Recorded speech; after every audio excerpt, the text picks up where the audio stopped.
Halo, Assalamualaikum warahmatullahi wabarakatuh. Berjumpa lagi di channel YouTube Guru Online. Baik, kali ini Guru Online akan sharing-sharing, bahas-bahas tentang soal UP ya. Soal tentang sosial kepribadian. Baik, soal yang pertama kita langsung ke contoh soal saja dan pembahasannya ya. Yang pertama, pada sebuah pertemuan dengan orang tua untuk melaporkan kemajuan belajar peserta didik, tindakan pertama mana yang akan Anda pilih? A. Memaparkan hal positif dari kemampuan dan minat peserta didik agar orang tua tergerak berbicara tentang anaknya lebih lanjut. B. Mengamati kondisi peserta didik dan orang tuanya untuk perbandingan antara respon peserta didik di rumah dan di sekolah. C. Menyerahkan buku laporan kemajuan peserta didik. D. Mencatat informasi dan kehadiran orang tua. E. Mendengar tuntutan dan kritik orang tua. Baik, ini ceritanya di saat akan memberikan rapot ya. Di saat akan memberikan rapot, hal pertama apa yang akan dipilih oleh seorang guru? Karena Anda akan menjadi seorang guru profesional, hal apa yang pertama Anda pilih? Baik, jawabannya adalah A ya, memaparkan hal positif dari kemampuan dan minat peserta didik agar orang tua tergerak berbicara tentang anaknya lebih lanjut. Maka jika ada pertemuan, kita ceritakan dulu hal positif, kemampuan dan minat peserta didik. Jadi orang tua nanti akan memberi sumbang saran, akan bercerita tentang anaknya, keadaan anaknya. Nah, seperti itu. Kalau yang B, mengamati kondisi peserta didik dan orang tuanya untuk perbandingan antara respon peserta didik di rumah dan di sekolah, tidak ya, kurang ya. Kalau C, menyerahkan buku laporan kemajuan peserta didik, masa hanya sekedar menyerahkan buku laporan, habis itu tidak ada tindak lanjutnya atau hal yang akan dibicarakan dengan orang tua, tidak pas juga. Lalu yang D, mencatat informasi dan kehadiran orang tua. Oke, ini penting juga, mencatat informasi dan kehadiran orang tua, tetapi hal yang harus dipilih pertama kalinya yang akan memberikan dampak positif di kemudian hari, yaitu adalah memaparkan hal positif dari kemampuan dan minat peserta didik gitu. Jadi nanti ada seperti tanya jawab gitu atau bincang-bincang dengan orang tua. Atau yang E, mendengar tuntutan dan kritik orang tua. Kurang juga. Jadi yang paling pas adalah A ya. Baik, yang kedua, siswa-siswi peserta Olimpiade Sains Nasional dari sekolah Anda gagal meraih skor tinggi dalam uji coba OSN. Sebagai pendamping OSN, apa yang Anda lakukan? A. Saya merencanakan, menyiapkan, dan menyelenggarakan latihan lebih intensif bagi peserta didik untuk mengikuti OSN pada waktu berikutnya. B. Saya meminta para peserta OSN membentuk kelompok belajar materi OSN agar penguasaannya meningkat. C. Saya meminta alumni OSN untuk mengajari para peserta tentang cara menjawab soal OSN. D. Saya mendorong para peserta OSN mengikuti tambahan pengayaan materi Olimpiade dan guru kelas. Baik, jawabannya adalah A ya, saya merencanakan, menyiapkan, dan menyelenggarakan latihan lebih intensif bagi peserta didik untuk mengikuti OSN pada waktu berikutnya. Jadi sebagai pendamping OSN, yang pertama kali dilakukan adalah Anda harus merencanakan terlebih dahulu, menyiapkan dan menyelenggarakan latihan lebih intensif supaya untuk ikut OSN selanjutnya itu sudah siap mentalnya untuk bertanding kembali seperti itu. Yang B, C, dan D itu bisa dilakukan, tetapi hal yang pertama yang tanggung jawab sebagai pendamping OSN itu ada di pendampingnya. Jadi pendampingnya merencanakan, menyiapkan, dan menyelenggarakan. Bisa juga nanti dalam hal menyiapkan itu baru bisa meminta untuk membentuk kelompok belajar juga.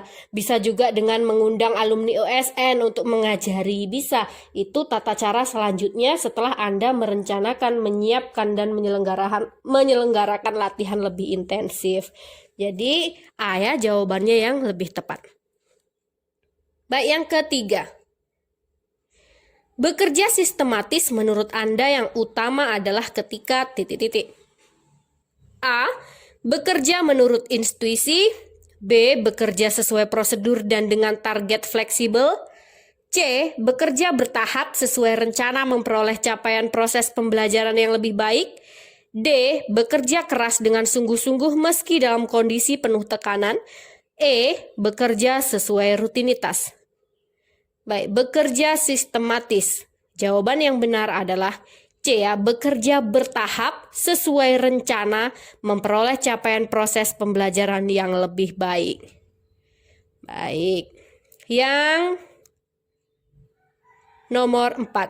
Seorang anak berminat pada kelompok peminatan bidang ilmu pengetahuan sosial ketika memilih studi lanjut ke SMA.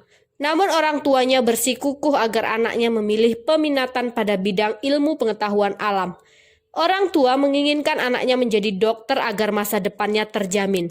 Menurut si anak, ia merasa tidak mampu jika studi lanjut di kedokteran dan kurang meminati mata pelajaran ilmu biologi, matematika, serta fisika dan kimia. Sebagai wali kelas, apa yang Anda lakukan?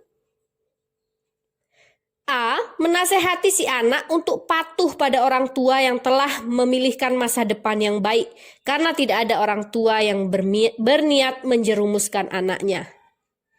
Oke. B. Memberikan saran kepada orang tua dan si anak untuk mengenali secara objektif kemampuannya dengan konsultasi pada psikolog untuk memilih bidang peminatan yang sesuai. C. Menyarankan kepada si anak untuk menyampaikan pada orang tua bahwa dirinya tidak berminat dan merasa tidak mampu kuliah pada jurusan kedokteran. D.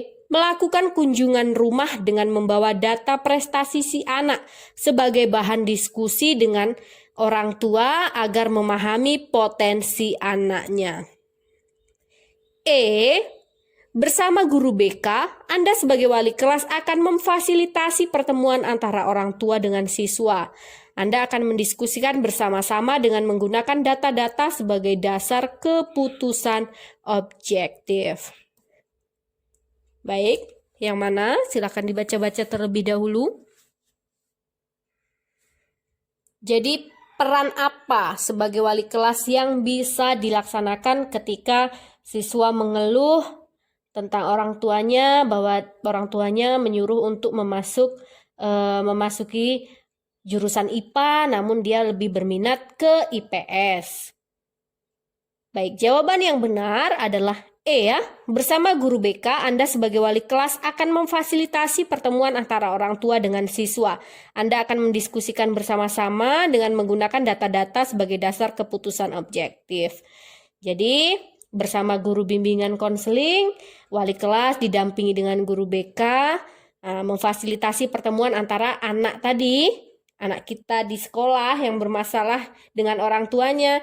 Kita undang orang tuanya, kita pertemukan dan didiskusikan bersama-sama, bisa di ruang BK misalkan, dan dengan menggunakan data-data sebagai dasar keputusan objektif. Jadi data-data yang dimaksud, wali kelas kan mengetahui nilai rapotnya dari awal sampai akhir dia kelas 3 misalkan. Dikumpulkan nilai rapotnya, mana yang lebih tinggi pembelajaran bidang IPA atau IPS. Nah, disebutkan kekurangannya, kelebihannya, supaya mendapatkan keputusan yang objektif seperti itu, berdasarkan data-data yang disampaikan tadi. Bisa berdasarkan nilai rapot, bisa berdasarkan keluhan si anak juga disampaikan. Mungkin kalau guru, wali kelasnya maupun BK-nya yang menyampaikan, orang tuanya akan lebih memahami, oh anak saya berarti memang benar-benar tidak menginginkannya, daripada nanti di tengah jalan bermasalah.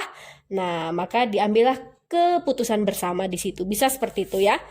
Kalau yang A, kenapa tidak A? Menasehati si anak untuk patuh pada orang tua yang telah memilihkan masa depan.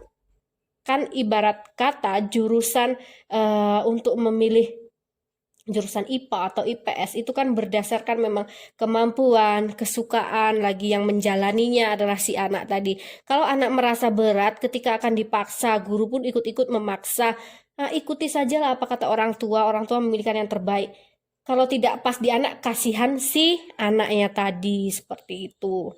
Kalau yang B, memberikan saran orang tua untuk konsultasi pada psikolog.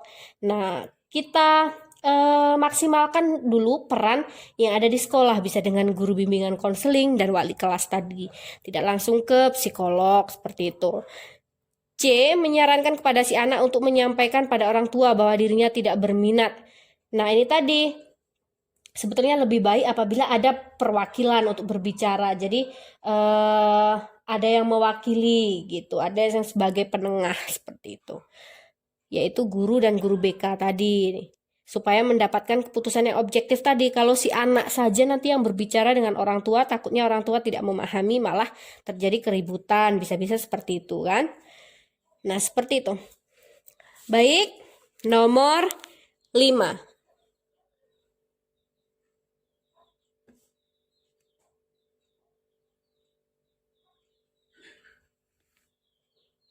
Seorang guru di tempat Anda mengajar menunjukkan ketidakpedulian pada semua peserta didiknya.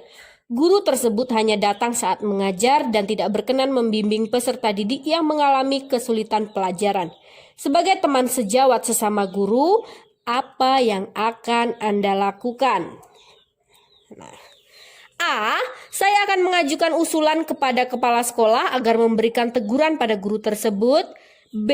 Saya akan melakukan pendekatan secara persuasif pada guru tersebut agar mau membimbing peserta didiknya yang mengalami kesulitan dalam pembelajaran.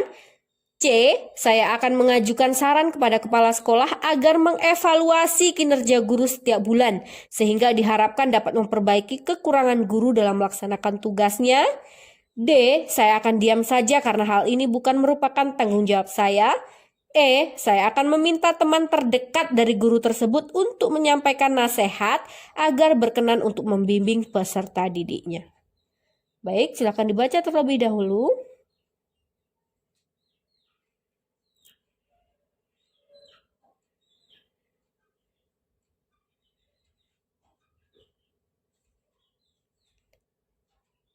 Baik, jawabannya adalah B ya.